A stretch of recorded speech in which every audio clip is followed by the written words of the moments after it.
السلام عليكم ورحمة الله وبركاته تعالى. أمسية طيبة وتحية عاطرة ونهاية أسبوع موفقة للجميع، للإخوان المتفاعلين داخل المجموعة الطيبة. تنشكر الجميع على التدخلات وتنشكر الجميع على النقاشات اللي تتعم بها الفائدة داخل المجموعة. فتنحيي الإخوان جميعا بدون استثناء، وكي تنقولوا دائما خذ لأخيك عذرا. فبالنسبة للإخوان اللي تيطرحوا بعض الأسئلة وكي تنقولوا لكل سؤال جواب، ولكن الإخوان ظروف شنط الوقت هي تتخلينا نغيبوا عليكم. فلا تعرفوا الإخوان حنا راه معكم دائما أينما كنتم وأينما ارتحلتم. فتحية لكم، وتحية على الرؤاس الجمعيات المراكشية الاتحادية، وتحية للرؤاس، وتحية لجنود الخفاء، وتحية للأمناء. كنقولوا الأمناء، تحية للحاج عبد الخالق الجريدي، الشيخ والامين والمعلم والجدر والضلوكه. فتحيه لمهد المنبر، وتحيه لسيدي عبد الحكيم الحكيم. اللي هاد الناس هادو هما الرؤاس اللي ربما تنساو بعض الاسماء اللي تتخدم وتتعب وتتعاون بمالها الخاص. فتنحييهم مهد المنبر. ربما ما تكونش بعض الاسماء، ولكن هذه الاسماء تيذوب على جميع الاسماء اللي معروفه على رؤوس الاصابع في السراء والضراء. وتنطلب من الله سبحانه وتعالى يجعل لنا الخاتمه بخير وعلى خير، ويسر لكم في صحتكم في وليداتكم في الاعمال تاعكم. فتحيه لكم جميعا. تحيه الاخوه اللي تيحبوا هاد اللولاعه، قال لك اللولاعه واللاعه والكسيبه وكل واحد كيتيشير ليها، والهوايه كل مدينه وكذا تنطق بالنطق تاع داكشي اللي تتحب. فتحيه الاخوان جميعا بدون استثناء. وتنحيي الضيوف اللي صراحه الله جاوا من انحاء المملكه المغربيه، وربما ناس جات من خارج الديار المغربيه باش تحضر العرس اللي داروا الاتحاد وداروا الناس مراكش. فتحيه لهم مناظم البر، والف مرحبا ومرحبا بهم في مدينتهم، مدينه مراكش، المدينه الحمراء، النخيل، مدينه الثقافه. مدينه الثقافه الكبرى هي طائل الحسن والحمام الفعل. فمثل نقول طائل الحسن والحمام الفعل، فربما جميع المدن المغربيه فعندها واحد الحصه تاع طائل الحسن. وهنا هنا الاخوان كلها وثقافه تاعته. فانما الثقافه المراكشيه فانها ثقافه كي تنقولوا ثقافه بلديه، ثقافه عندها قواعد، عندها شيوخ، عندها لوازم، عندها ضوابط، عندها اسماء. فهذا هو الاختلاف بين الثقافه المراكشيه وجميع الثقافات المدن المغربيه. وتنحي جميع عشاق الطيور المغرده بدون استثناء. ملي كنقولوا الطيور المغرده فان الطيور المغرده كي تنقولوا منها طائر الفلوطه. فتحيه للوروطه اللي جات لقات لي التحيه، فتحيه لها نهار المنبر. كيطرا كيطرا كيطرا كيطرا تصبح تكرمان في طرا تراكا تراكا تراكا تراكا تراكا لا تنوض المعركه. كاينين شي قوم ينطبق عليهم هذا خويا تقول لي تقول لهم تراكا وتراكا وتراكا ولا تنوض المعركه. فتحيه للجميع بدون استثناء. وكي تنقولوا الاخوان ضروري من واحد الناس يكون تيدفعوك تخدم وتيدفعوك باش توصل لواحد القمه. كيف كانوا الناس سبب هذا المستوى وهذه القمه اللي وصلوا لها الناس مراكش بالنزاهه بالعرس، نهار العرس والضيافه تاع جميع المدن المغربيه. فتحيه لهم هاد الناس هذو، وتنشكرهم جزيل الشكر لانهم سمعت بعض الاوديوات بانه صراحه الله تنحيهم هذا المنبر، لانه اتجهوا للجامعه وللرؤاس والامناء والناس اللي تخدم كي تنقولوا في الخفاء، اتجهوا لهم بالشكر واشكرهم على هذاك النهار، واشكرهم على هذيك كي تنقولوا ذاك العرس وديك النزاهه وهذاك النهار اللي داز في اكبر كي تنقولوا عيد من الاعياد. فتنحيهم هذا المنبر جميعا بدون استثناء. الناس الدار البيضاء ربما حصه الاسد، ولا الناس تاع ولا الناس الكناس، ولا الناس تاع بني ملال، ولا الناس المدن المغربيه بس ما ننساش مدينه. فتحيه لهم وهذه لها مدينتهم، والحمد لله حنا راه رايه وحده تجمعنا وكلمه وحده، وديما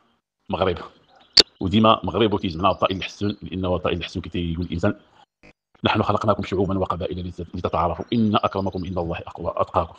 فطائل الحسن جميل هوايات، فهي تكون واحد السبب من الاسباب اللي الناس تتعرف فيها وتتقرب فيها وتتعرفوا الثقافات. فانا تنحيي الجميع. ربما كان هذا الكلام هذا والتحيه هذه شويه، ولكن الحمد لله احنا باقي على انغام العرس المراكشي اللي داروا الاتحاد الوطني لمدينه مراكش. فتحيه كي قلت لك الجذوره ولاد البلاد ديالنا وبينوا بانهم كلمتهم هي العاليه. فتحيه اليوم هذا الموضوع. طائل الحسون كنقولوا طائل الحسون لا يعلى صوت عن صوت مدينه مراكش. ولو جميع المدن المغربيه طبق عليهم، ولكن ولينا نجيو مدينه مراكش فكيتعرفوا الجميع في هذه حاله خاصه، في طائل الحسون وفي الثقافه طائل الحسون وفي سيوف طائل الحسون وفي الكلام اللي تيدور في العالم طائل الحسون، انه المنبع تاعو هو مدينه مراكش. ربما تيدخلوا الاخوان، بعض الاخوان سمعتهم تيتساءلوا بعض شي ناس تيتكلموا بعض شي، فاللي بغيت نقول للاخوان وتنوجه واحد الكلمه لجميع الاخوان، انه دابا تبارك الله كاينين الاخوان في المدن المغربيه، ما نذكر بعض الاسماء ولكن تنسى اسماء يعني خصني نظر للعامه، فالعامه ربما هما عامه قله، فتنحيه ما ضمن لانه صراحه الله خدمات في طائل الحسون، نقول خدمات في طائل الحسون هي تعمقت في طائل الحسون وعرفت الاسرار تاعو وعرفت المنبع الكلام تاعو وبحثات، وربما الله لا يضيع اجر واحد الانسان اللي عمل واحد العمل، الله لا يضيع اجر المحسنين. فتحيه لهذوك الناس اللي خدموا وبحثوا وقلبوا وقلنا عرفوا منبع الكلام، لانه دابا كيف تنقولوا تخلطت الوقت شويه، وكيتيقول المثل اذا نسب الشيء لغير اهله فانتظر الساعه، اذا نسب الشيء لغير اهله الاخوان فانتظر الساعه.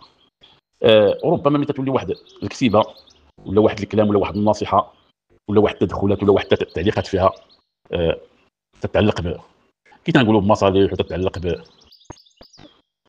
مفتاح باب الرزق كي تنقولوا، تخرج على نطاق الكتيبه ونطاق النقاش ونطاق، فبزاف دابا الاخوان تيتكلموا بدون علم، ولكن هو ما عندوش الغرض باش يتكلم على طائل الحسن ولا على طائل الحسن ولا لا، ولكن هو تيقلب على كي تنقولوا نسبه المشاركه ونسبه المشاهده فربما الاخوان في هذه الكتيبه هذه راه شريفه، وربما ما تتخذش بهذه المقاييس، ما تتخذش بهذه المسائل، فهو طائل الحسن كاين كي تنقولوا موالي وكاينه ثقافه تاعته، والحمد لله الثقافه تاعو كي قلنا بعض المدن المغربيه، وصراحه الله شرف لينا ملي تنتناقش معهم وتنهضر معهم في طائل الحسون وتلقاو بانه تبارك الله وصلوا لواحد المستوى عالي، لانه باش يعرفوا الاخوان اللي تيتكلموا في طائل الحسون راه كي تنقولوا طائل الحسون راه اصعب طائر تناقش فيه، واصعب طائر تدخل فيه تفضوليات، واصعب طائر تبقى تحل فمك وتقول، لان طائل الحسون الا بغيتي تهضر فيه خصك تكون بعدا مزال الناس ومدوز بعدا واحد الوقت معمقين، لانه الدراري تبارك الله اللي تيتكلموا في طائل الحسون تيشاركوا معنا التطويرات وتيدخلوا راه معروفين كي تنقولوا على رؤوس الاصابع، تنهضروا هادو اللي تبارك الله وصلوا لواحد المستوى، ما تنهضرش على واحد الناس اخرين اللي تيقلبوا على الرزق البوز كي تيقولوا. فطائل الحسون كي تنقولوا راه من اصعب الكتيبات الا بغى الانسان يتعمق فيه، لانه الاخوان طائل الحسون فيه بزاف التلميذات وبزاف الكلام وبزاف ولا الانسان باغي يهضر في المقليد قلت جوج كلمات، واحد الانسان اللي عنده تجربه راه تيعرف تدخل تخرج ولا شوف ما كنتي واي مدينه كنتي، ما غاديش نقولوا ولو مدينه مراكش كاينه ناس اللي كسبات الطيور وقعدت مع الطيور، ولكن الله سبحانه وتعالى ما تيقول لك شويه الحنه وشويه تصاوت الدين، ما معنى شويه الحنه وشويه تصاوت الدين؟ شويه تاع الذكاء وشويه التجربه وشويه المجالسه مع الناس،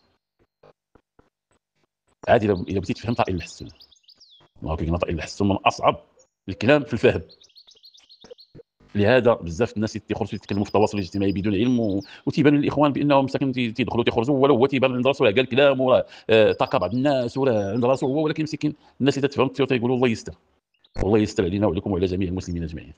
هذا من باب الاخوان، وتحيه للاخوان جميعا، تحيه خاصه للاستاذ والشيخ السافر في مدرسه المغرب العربي السي حسن المخطر، فتحيه لي ماذا نظر انه ترجع لي واحد الفضل كبير صراحه في طائل الحسون في مدينه مراكش، فتحيه للسي حسن المخطر على العمل الجبار اللي تيقوم به.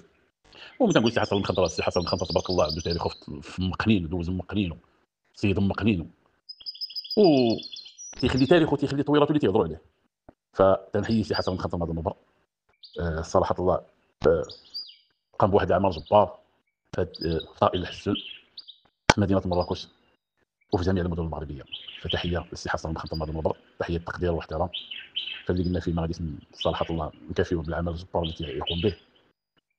وكيف قلت السي حسن المخطر تقول السي حسن المخطر طويرته معروفين على رؤوس الاصابع تيعرفهم الكبير والصغير، فتحيه سيدي حسن السافر مدرسه المغرب العربي الخليفه والسافر مدينه مراكش والسافر الاتحاد المراكشي.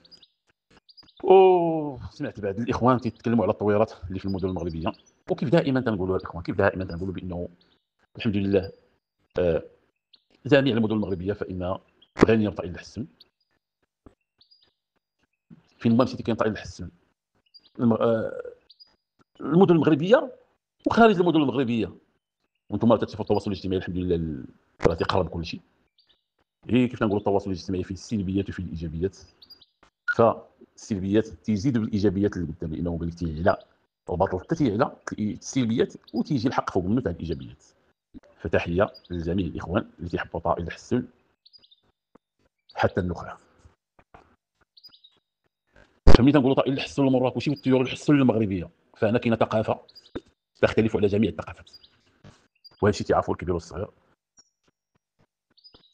وما ولو بعد كي تنقولوا بعد الناس سامحهم الله تيحاولوا يديروا شي الفتنه، ولكن ما مشكلش، حنا ما من اهل الفتنه، راه فيا منوض نقول شي كلام وغادي يعجب بعض الناس وغادي فهمتي، وغادي يحطوه ويهضروا عليه ويقولوا شوف فلان اش قال شوف فلان. ولكن الثقافه الاخوان شنو هي الثقافه؟ طائل الحسن باش يقولوا ليها هو من تلقى شي طوير في شي مدينه، اي مدينه كيف ما كانت، واي دوله، ماشي مدينه دوله، انا غادي نفوتوا المدن، غادي نمشيو للدول العالم. الله يرحمه الله يرضى. قال لك هذيك سبرانس بري والله واخا تكون في الشينوا، حتى تسمعها في الشينوا تقول سبرانس بريو وترجع لمراكش لجناح حصيره تسمع سبرانس بريو. تنهضر انا مع الاخوان اللي تيسولوني على هاد التطويرات هادو وعلى التطويرات الاخرين وعلى الثقافات وعلى واش التركي احسن منهم ولا. انا غادي نقول لكم واحد الامثله اللي غادي ربما تكتفيوا بها. وقال لك الله الله يرحمه ويجعله من الجنه ويرحم جميع امواتنا المسلمين ويشافي مرضانا ويشافيهم مرضى المسلمين جميعا. سمعت سبرانس بريو في الشينوا بتقول هي ولا سبرانس بريو تيقولها بحال ولد جناح حصيره فلان. هذه سبرانس بريو في الشينوا. ملي تجي للمغرب ودا تسمع شي خرج في شي طير في اي مدينه ما غاديش نسمي ما غاديش نحدد، لانه كتعرفوا الناس خصها ما تقبض، ولكن حنا اللي قال الكلمه نقولوا له 10. كاين شي تطويرات ملي تسمع شي طير في شي مستوى عالي، راه اول حاجه الاخوان هادو الاخوان اللي تيتناقشوا. انا اعوذ بالله ما قلت انا، اعوذ بالله ما قلت انا، راه دوزت الحمد لله. هذاك الشيء كي تنقول واحد الحاجه حبيتيها والله سبحانه وتعالى لاخاك مع ماليها وكبرتي مع ماليها وكبرتي في الدار مع التطويرات. الله يرحم والدينا ووالديكم ووالدي المسلمين اجمعين. كبرنا مع مولاي العربي سيدنا، مع مولاي العربي سيدنا، مع داميلو سيدنا، مع عبد القادر سيدنا، مع بحجوب، مع بوجمعه، مع قعدنا مع بنيده سيدنا، مع ادريس ولد تبتبيته تسمع ولد السبيطار سيدنا، مع العمالقه وقعدنا مع العمالقه وباقي تنهضروا تنتلاقاو مع العمالقه. واللي مات الله يرحمه ويجعله من الجنه، واللي باقي حي يطول ليه في عمره. فتحيه الله الاستاذ محمد المبرور، الله يصافي السي حمد الفحم، والله يصافي تحيه سيدي محمد الناوي. ما تنبغيش نجيب الاسماء لانه كاين اسماء رنانه دوزات التطويرات وسمعت 10 تطويرات وتتسمع بعد الكلام وتتسمع بعد وتتاسف، ولكن خصهم يعرفوا بانه الحاجه اللي تتنسب من غير مالها فهذا الشيء اللي تيوقع لها. اذا نسب الشيء لغير اهله فهذا الشيء اللي تيوقع لها.